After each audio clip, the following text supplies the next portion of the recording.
মাহে রমজানে সাহারির আগে তাহাজ্জুদের নামাজ পড়ে আল্লাহ সুবহানাহু তাআলার এই দুটি নাম যদি কেউ পড়ে, আল্লাহ সুবহানাহু তাআলা ওই ব্যক্তির জীবনের অভাব অনটন দূর করে দেবেন এবং তাকে এমন ধন সম্পদ, এমন টাকা পয়সা দান করবেন যা রাখার জন্য সে ঘরে জায়গা খুঁজে পাবে না। এখন কথা হচ্ছে, তাহলে আমরা আজকের এই আমলটি কিভাবে করতে পারি?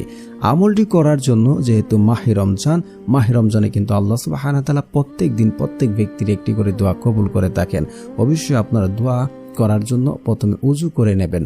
উজু করে উত্তম রূপে উজু করে এসে জায়নামাজ বিছে আপনি 2 রাকাত 4 রাকাত 8 রাকাত নামাজ পড়বেন, নফল নামাজ পড়বেন। তো নফল নামাজে প্রত্যেক রাকাতে যখন পড়বেন সুবহানা রাব্বিয়াল আলা, সুবহানা রাব্বিয়াল আলা 3 বার পড়ার পর আপনারা আল্লাহ সুবহানাহু তাআলার একটি নাম আপনারা পড়বেন, ইয়া মুজিবু ইয়া মুজিবু ইয়া মুজিবু। এই নামটি আপনারা একবার করে পড়বেন, প্রত্যেকটা সিজদায় একবার করে পড়ে নেবেন। তারপর আপনারা নামাজ শেষ করে নেবেন।